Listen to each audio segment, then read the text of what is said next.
Hello friends, we have known triathlon, duathlon where different sport disciplines make up one particular sport.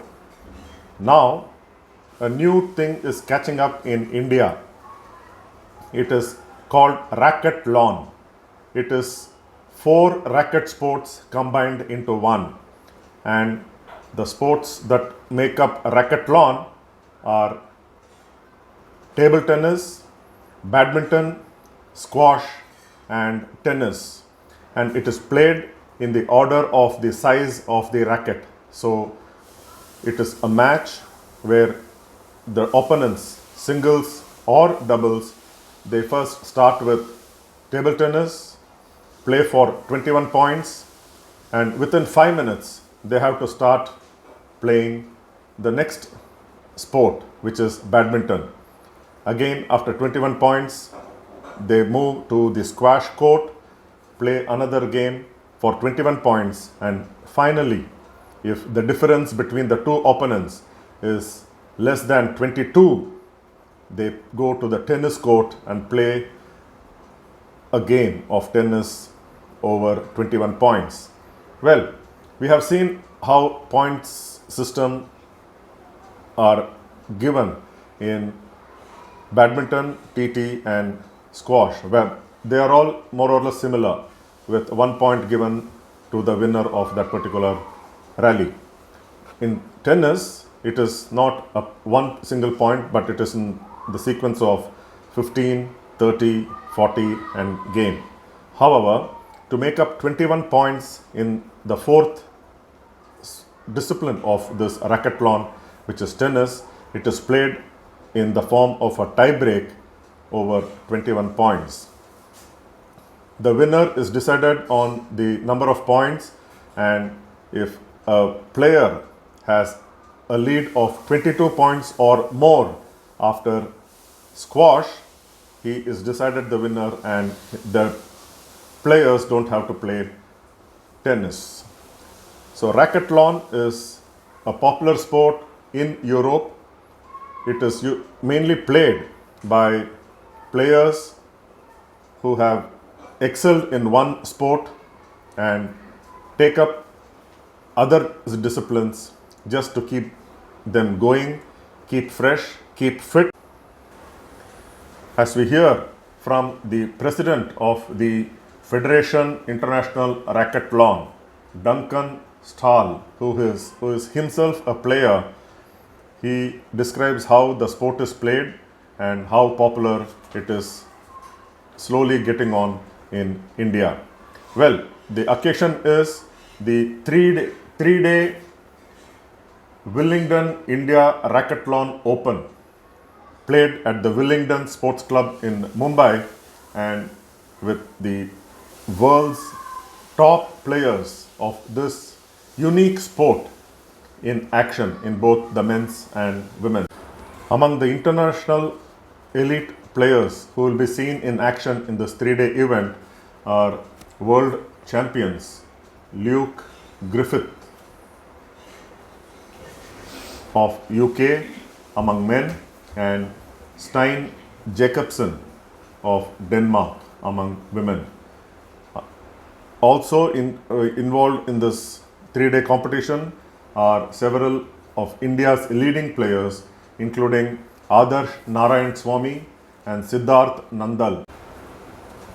Willingdon Indian Racketlon Open is something similar to the Grand Slam in tennis. It is of that level, and it is categorized as a Super World Tour event. One superstar of tennis of yesteryear, Sweden's former world number one, Stefan Edberg, has taken to this particular sport, racketlon. He used to play squash even while he was actively playing tennis, and he has taken to this racketlon after his active playing tennis career. We all know Stefan Edberg as a former world number one, 6-time Grand Slam champion, of the 1980s and early 90s, a tough competitor of Boris Becker, and for a few seasons he was the coach of Roger Federer. Let us listen to what the Racketlon officials, including Duncan Stahl, what he has to say about this particular stop and how they are going to make it popular among the people in India. So over to them. The regulations are that a racquetball match starts from the smallest bat to the biggest bat, so it's always the same order. So you always start with table tennis, then badminton, then squash, then tennis. You play each sport to 21 points. When one player gets to 11 points, you swap ends and have a 1 minute break. And then after each sport, you have a 3 minute break before the next sport. Before the next sport's warm up has to start. So you go from table tennis, that finishes, you have 3 minutes, then you start the badminton warm up for 3 minutes, and then you start the badminton. And then likewise after the badminton, 3 minutes, then you start the squash, 3 minutes, then you start the tennis. So it's continual, and the winner of the match is the player who gets most points across all 4 sports.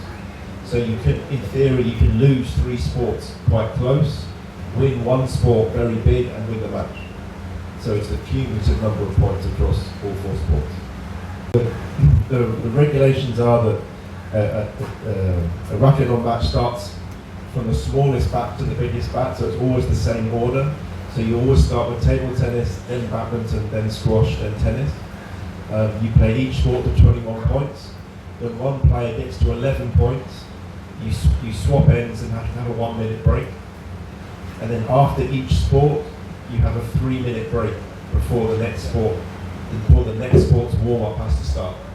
So you go from table tennis, that finishes, you have 3 minutes, then you start the badminton warm up for 3 minutes, and then you start the badminton. And then likewise after the badminton, 3 minutes, then you start the squash, 3 minutes, then you start the tennis. So it's continual, and the winner of the match is the player who gets most points across all 4 sports. So you can, in theory, you can lose 3 sports quite close, win 1 sport very big, and win the match. So it's the cumulative number of points across all 4 sports. The regulations are that a racquetball match starts from the smallest bat to the biggest bat, so it's always the same order. So you always start with table tennis, then badminton, then squash, then tennis. You play each sport to 21 points. When one player gets to 11 points, you swap ends and have a 1 minute break. And then after each sport, you have a 3 minute break before the next sport. Before the next sport's warm up has to start.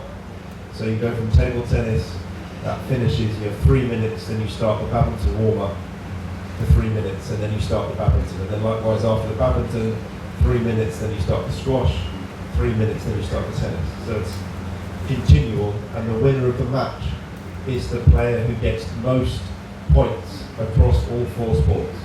So you can, in theory, you can lose 3 sports quite close, win 1 sport very big, and win the match. So it's the cumulative number of points across all 4 sports. How many rounds are there to decide the champion? It depends. It depends on the size of the draw, but typically over 2 or 3 days, it's probably 4 matches. So 4 whole matches. Yeah. Yeah, I don't know if Duncan can answer this question. What is your ultimate aim actually? Any new sport, like hearing about pickleball, paddle, racquetball and all. What's the purpose of introducing us having this, do it like this, ultimately the modern, the Olympic Committee is receptive to the idea of including modern sports into that system. And do you think it's possible in the next 3rd Olympics or 4th Olympics from now, we can get it at that level actually? Or even the European Games or the Asian Games? So I'm very pleased to say, sitting here now, we can say that the 4 sports in racquetball are now all Olympic sports, as in squash has been now recently added to LA 28, so now all 4 sports are Olympic sports. As far as adding any other sports to the concept of racquetlon. So paddle and pickleball are both very popular games that are rising up. Paddle can only be played in a doubles format, it's not a single sport, and so that's therefore not an option, because we'd want the rules for singles and doubles for racquetlon to be the same, so it's always have the same sports.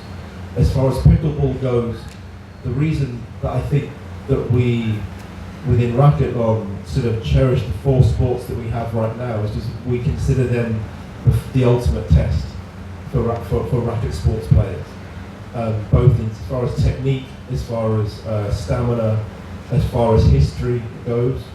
And I think pickleball as a sport is a very new sport, but we don't, as far as adding it to the racquetlon concept, we don't think that would add any extra challenge. Using the racquetlon as an extension of this racket sports in the future, do you foresee that happening? When you say an extension, you mean as in adding more sports? Is that no? It's an extension of the 4 racket sports individually. They're already there in the Olympics. Yes. Yeah, no, I'm sorry. So as far as the Olympics go, then obviously yes, there's a pathway. There's a pathway for any sport to try and reach Olympic status.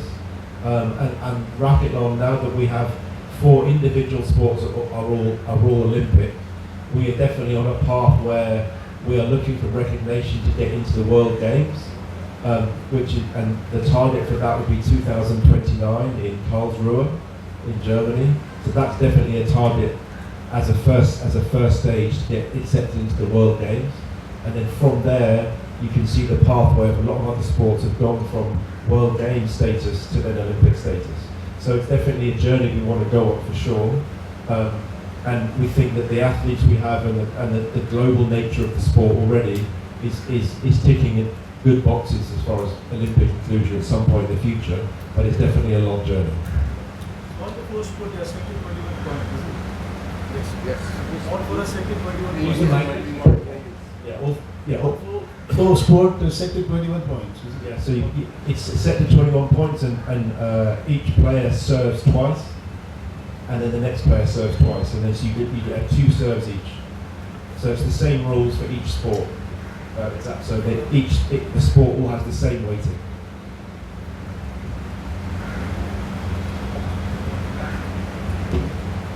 Racketlon, have you tried to get the Chinese involved in racketlon, because they're involved in many sports? There's a good question. There's developments happening in China like as we speak actually. So previously the issue with having mainland China involved is that squash was the stumbling block, because there wasn't so much squash happening in China. But since squash is become Olympic in LA 28, there are now really big things happening in China as far as squash is concerned. And I've been sent pictures of badminton halls in China being filled with glass squash courts. And the current Chinese national squash team, every single one of them are ex-badminton players, or have come from badminton. And so we've actually made some good contacts in China in the last 2 months. They're looking to set up a new national body for racquetlon in China before April next year. We've already spoken to 4 different venues, one Beijing, one Shanghai, one in Shenzhen, who are all interested in starting racquetlon there. And so absolutely, because of the history of racket sports, in particular table tennis and badminton in China, then it's a huge area for sure. So that is something which we're currently looking into. Hong Kong have their own association. They've got a very active racquetlon scene in Hong Kong. They've sent several teams to the World Championships each year. They have a racquetlon league within Hong Kong, and that's a very well developed scene. So, but mainland China, obviously, there's a massive potential. We're right at the start of that journey at the moment. You can tell us something about the prize money structure. I'm not comparing with tennis at all, but with the other sport, you have ranking system, world rankings and all. But what is the prize money structure for different Super World Tour or World Championships? So as far as prize money goes, it's a far lower level the reason it's at a lower level is because we're basically at a period of growth. So we need to encourage tournaments and clubs and sponsors to give Racketlon a go so that we can grow the sport and have multiple tournaments. One of the unique things about Racketlon is that in order to grow the participation, you need to have tournaments, because people don't get the opportunity to play a racket. It's not like going to play a game of tennis or a game of pickleball. In order to play Racketlon, you can probably only do that at a tournament. So to get that, people get the feeling of what it's like to play a Racketlon match is only at tournaments. So we can't restrict the numbers of tournaments across the world by saying these are the minimum prize money, these are the minimum prize money amounts. As far as the structure goes, we have a World Championships, we have a Super World Tour, and then several stages under that. So similar to tennis, the prize money goes up as you go through the stages. And then we also have a World Tour finals every year where people qualify for throughout the year. And this tournament here is the last qualifying tournament for this year's Super World Tour finals, which are in Switzerland in a few weeks' time. Nikhil, I don't know from one of you can answer this question. Yesterday he was reflecting to how Mumbai is lucky to have so many clubs who can play all four sport actually. There's been Indian club tournaments in Bombay. We also planned and we thought about actually putting CCI, Bombay, so many clubs in Bombay to have an club for racquetball. That's a great question. To expand it. Yeah, and that's also, we were just talking about that earlier. And I think that is one of the sort of key steps, I think, to sort of grow the awareness of the sport. So yeah, I think it's, we will definitely do that. I personally am a member of Willingdon and Bombay Gym, and we have people who are from Juhu Gym and other clubs as well. So I think that would be a good start. So yeah, that is in the works. We need to just execute. We'll get that done. It's coming here. Duncan, you mentioned about people in Hong Kong, players who play on sport, basically former squash players. So are there former champions of each sport, say badminton or tennis or squash or TT, who have taken to the sport? And secondly, how is the scoring system in tennis? Because we understand in badminton it is 1 point, 2 point up to 21, but then in tennis it's 15 love, 30 love, 40 love. And so how does it work in tennis? So to answer your first question, as far as sort of well-known professional players from the individual sports who come to Racketlon, there's actually quite a good list of players. Let me think about that for a second and I'll give you the list. But one of the reasons that happens is quite often you get one professional player from within one of the four sports who comes to the end of his or her career, and they no longer perform as a professional in one of the individual sports, but they really enjoy the competitive nature of staying competitive and trying something else. So they've transitioned into Racketlon as a new challenge towards the end of their professional careers. So we recently had Nick Matthew, who's a world squash champion, play Racketlon. We've had tennis players. I know Stefan Edberg has played quite a lot in Sweden. Help me out, guys. Give me some others.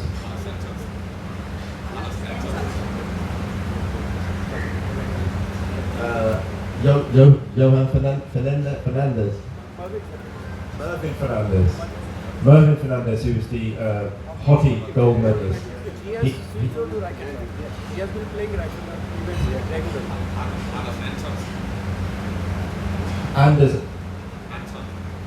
Anton What's number 2 back? Anderson. He's played Racketlon. And I think there's been some other tennis players. Jürgen Meltzer. No, not Laura Massaro. Alison Waters from squash. There's quite a few squashers. Sarah Jane Perry from squash. She played for Great Britain under 21 team. There's been a few table tennis players as well. I can't remember their names now. But yes, there's definitely been. It's an interesting move where strong players from one of the sports have come into the sport and taken it on as a new challenge. Yeah. Then to answer a question about tennis, so in order to get the point system working across the four sports, so it's all the same weighting per sport, then you play tennis in the same way, you have 2 serves each, and you basically play like a very long tie break to 21 points. And so you end up with a score of 21-15 or something like that. But the key thing is that on the scoring system is that every point counts. So unlike the individual sports where you might be about to lose a game, and the next couple of points are not so crucial because you're so far behind. But in racquetball, you could be 19-0 down at table tennis against a very good player, and if you're able to get 2 points to lose 21-2, that could end up being crucial by the time you get through to the tennis, because every point counts throughout all 4 sports. And that's a key part of the mentality of racquetball as far as staying focused throughout the match, because a lot of matches end up being the difference of one, 2 or 3 sports, 1, 2 or 3 points across all 4 sports. And what happens in case of a tie-break? So if you get to the end of the tennis and the tennis ends and you are on exactly the same number of points as your opponent, you play what is called a gummy arm. Gummy, I believe, is a Finnish word meaning rubber. So it means rubber arm, which basically means you play 1 golden point in tennis. And you spin a racket to see who serves. The winner of the toss chooses to serve or receive, but you only get 1 serve. You don't get a second serve, and you play 1 point to decide the entire match. It's called a gummy arm because people feel like their arm has gone to rubber because they're so nervous at that point not to make a mistake. Duncan, what is the thought behind what is the thought behind making the outcome an aggregate of the 4 sport actually? What is the thought behind making the aggregate for an outcome? Aggregate of points actually, so adding up. What's the reason why? I think the key. I think if you speak to anyone who plays racquetball, I think that this notion of every point counts is absolutely key to the heart of racquetball. And so if you did it whereby the winner of the match is based on the number of sports they've won as opposed to the number of points they've won, it changes the entire mentality. Whereas I think a lot of people who play racquetball have said that having this mentality of being able to fight for every single point and finding ways to just win a few points here and there, when they go back to play their individual sports, this mentality has actually really helped them when they go back to their individual sports, because it's a whole new way of thinking about and prioritizing every single point that you play. What happens if, in the case of a one-sided game, it is strictly 0 and does it get to play, or do they play the whole game, or it's just a game? No, so basically, if you, for instance, if before you start the tennis, someone is 22 points or more in the lead, then the game finishes. Tennis players don't like that. Nikhil, any thoughts of getting Mumbai's top youngsters who are playing 4 different courts to give them an exposure, just to welcome them, invite them and watch these people play, to spread So is your question, how can we get more of these youngsters to play? Just to give them exposure, inviting some of the top junior players to watch the match too. So I mean, we've got a few people who are, club members or national level players who are playing this tournament, meaning they're various sports.